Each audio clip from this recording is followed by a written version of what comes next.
नमस्कार। आज हम कृष्णनाथ के द्वारा रचित यात्रा वृतांत स्पीति में बारिश का अध्ययन करेंगे। यात्रा वृतांत के अंतर्गत लेखक अपने यात्रा के अनुभव के विषय में लिखता है। इस यात्रा वृतांत में कृष्णनाथ ने हिमाचल प्रदेश के लाहौल स्पीति जिले की स्पीति तहसील की यात्रा की और उस विषय में हमें बताया। लेखक बताता है कि स्पीति बहुत ही ऊंचे दर्रों और कठिन रास्तों के कारण इतिहास में इसका नाम कम रहा है, क्योंकि ऊंचे दर्रों और कठिन रास्तों के कारण कोई यहां पहुंच नहीं पाया। तो इसका जो भूगोल है वो अलंघ्य रहा है, यानी उसको लांघना बड़ा मुश्किल रहा है। तो लेखक कहता है कि इसके भूगोल ने ही इसकी स्वायत्तता को सिरजा और साथ ही साथ इसका निर्माण भी किया और इसका संहार भी किया। संचार के साधनों का भी यहां पर अभाव ही रहा है, क्योंकि अधिक ऊंचाई पर है तो जो संचार के साधन है उसका विकास यहां पर अधिक नहीं हो पाया। जब वायरलेस सेट का आविष्कार हुआ तो केलांग का जो बादशाह था वो इसी वायरलेस सेट के माध्यम से काजा के सूबेदार के साथ संवाद कायम करता था और हमेशा डरा रहता था कि कहीं जो काजा का सूबेदार है वो अवज्ञा तो नहीं कर देगा। और बसंत ऋतु में भी केलोंग से काजा 170 मील जाना बड़ा कठिन था, तो शीत ऋतु में तो जाना और भी मुश्किल हो जाता है। लेखक बताता है कि प्राचीन काल में शायद स्पीति भारतीय साम्राज्य का अनाम अंग रहा हो, लेकिन मध्य युग में ये कभी लद्दाख मंडल के, तो कभी कश्मीर मंडल के, तो कभी बुशहर मंडल के, या फिर कभी कुल्लू मंडल के अधीन ये रहा। लेकिन 1846 में इसको कश्मीर के राजा गुलाब सिंह से अंग्रेजों ने प्राप्त किया। अब हम यहां के लोगों के विषय में लेखक का एक अनुभव आप लोगों को बताते हैं। लेखक कहता है कि यहां के लोगों तक अभी भी तकनीकी जो सुविधाएं हैं या आधुनिक जो चकाचौंध है नहीं पहुंच पाई है। जब सड़क बनाने के लिए डायनामाइट का प्रयोग करके पहाड़ों को काटा जा रहा था तो उस डायनामाइट की ध्वनि सुनकर ही यहाँ के लोग डर जाते थे और चगमा का तना पकड़कर आंख मूंद कर बैठ जाते थे और उन्हें मानो याद आ जाता था कि जो नेपाली आक्रमणकारी है जिसने मध्य युग में आक्रमण किया था और यहां तबाही मचाई थी, तो उन्हें लगता था ये धमाका शायद उसी के आने का है। और जोरावर सिंह का डर उनके मन में इतना बैठा हुआ था कि डायनामाइट की आवाज सुनकर वो हदस जाते और डर जाते और उन्हें लगता कि वो पुनः आ गया है। शायद यह अप्रतिकार इनकी अपनी सुरक्षा की पद्धति हो। स्पीति की अगर हम जनसंख्या की बात करें तो 1971 की जनगणना के अनुसार 7000 के लगभग यहाँ की जनसंख्या हमें प्राप्त होती है और इसका जो क्षेत्रफल है 2000 वर्ग मील का है। और अगर हम देखें तो जब ये 1846 में अंग्रेजों को गुलाब सिंह से प्राप्त हुआ है क्षेत्र, तो अंग्रेजों का एक उद्देश्य था कि इस क्षेत्र से हमें तिब्बत से ऊन का व्यापार करना है और यहां पर एक सुपरिटेंडेंट रखा गया और इस क्षेत्र की देखरेख सुपरिटेंडेंट कुल्लू में रह के करता था, ना कि वो स्वयं स्पीति में जाकर करता था, क्योंकि यहां तक पहुंचना मुश्किल था। तो ऐसे में सुपरिटेंडेंट कुल्लू से ही यहां का शासन व्यवस्था चलाता था। और जब 1873 का रेगुलेशन एक्ट आया तो उसमें भी हम देखते हैं कि यहां पर अंग्रेजों ने शासन व्यवस्था नीचे कुल्लू से ही चलाई और यहां का जो स्थानीय राजा था नोनो, उसको ही शासन की जिम्मेदारी दे रखी थी। वही मालगुजारी इकट्ठा करता, छोटे छोटे मुकदमों का जो निर्णय था वो सुनाता था और यदि कोई बड़ा मामला होता था तो वो कुल्लू भेज दिया जाता था। अन्यथा इस प्रदेश का शासन हमेशा वहां के स्थानीय जो राजा था नोनो, उसी के माध्यम से चलाया गया। स्पीति नदी जो है सतलुज की सहायक नदी है और यहां पर पिन नदी की घाटी भी है और साथ ही साथ पारा नदी की भी घाटी है, लेकिन यहां पर वीरानी है और ये बंजर और वीरान है और आबादी बेसिकली स्पीति में ही रहती है और यहां पर 9 महीने की ठंड रहती है और 3 महीने की बसंत ऋतु रहती है।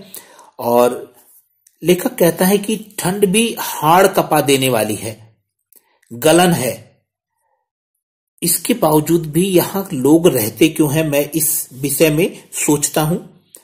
तो लेखक कहता है हो सकता है इन्हें अपने धर्म से प्यार हो, अपनी जन्मभूमि से प्यार हो, या हो सकता है ये यहां से कहीं जा नहीं पाते हो।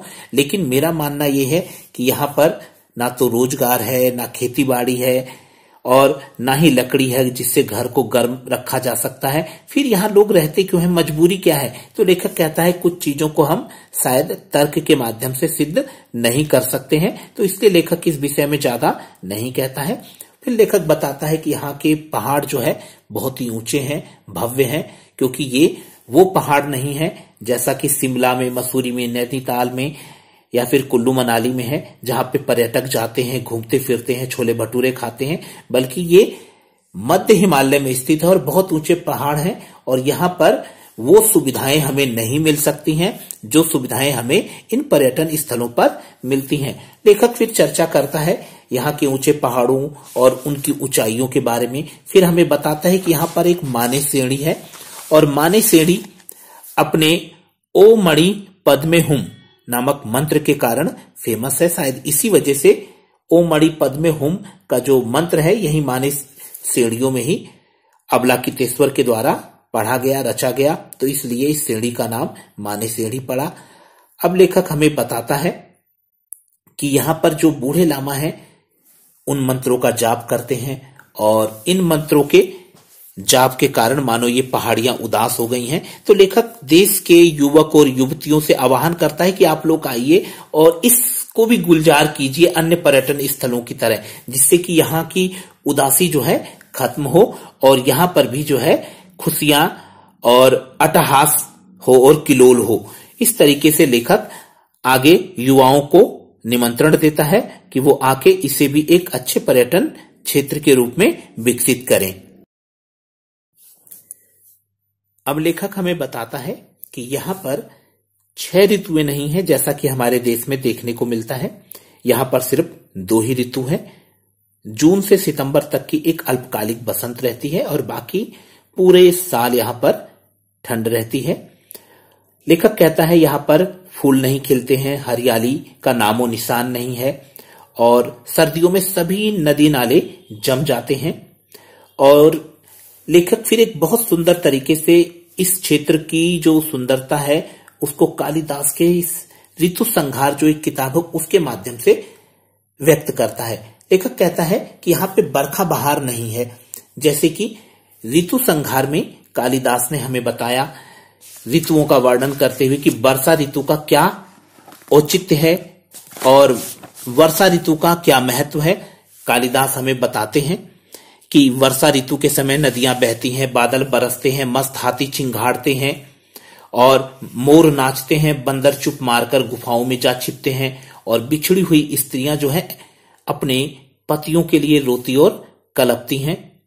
और साथ ही साथ लेखक कहता है कि वर्षा ऋतु के विषय में कालिदास अपनी जो बातें लिखते हैं और बाद में उसको एक देवता के रूप में रखते हुए कहते हैं कि वर्षा ऋतु आपके सभी साधों को पूरा करेगी।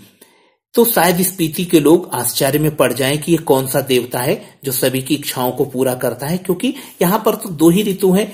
एक ऋतु है बसंत की, वो भी अल्पकालिक, और बाकी शीत ऋतु है, बारिश यहाँ होती नहीं है। तो शायद कालिदास का ये जो ऋतु संहार में वर्षा का जो महिमा मंडन है यहाँ के लोगों की समझ में ना आ पाए। यहाँ की धरती सूखी, ठंडी और बंध्या है, और यहाँ पर साल में एक ही फसल होती है, और यहाँ की जो मुख्य फसल है वो जौ, गेहूं, मटर, सरसों है। और यहाँ पर फल तो कोई होता नहीं है, लेकिन मटर और सरसों जो कि सब्जी है यहाँ पर उगाई जाती है।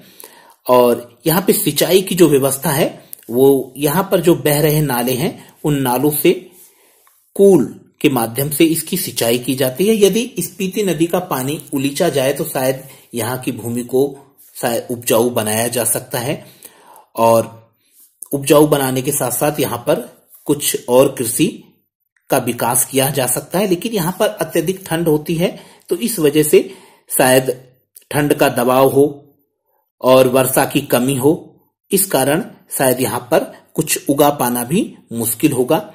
आगे लेखक कहता है कि जब मैं यहां आया हूं तो एक सुखद घटना घटी। जब मैं काजा के डाक बंगले में हूं, रात में मेरी खिड़की खड़खड़ाने लगी और बाहर कुछ तेज हवाओं का शोर मुझे सुनाई दिया और मैंने फिर धीरे से अपने जो खिड़की है उसको खोलकर देखा तो बाहर बारिश हो रही है और बारिश होने के कारण अब ठंड भी बढ़ गई है और मैंने खिड़की बंद की और उसके बाद चुपचाप बिस्तर में आकर लेट गया।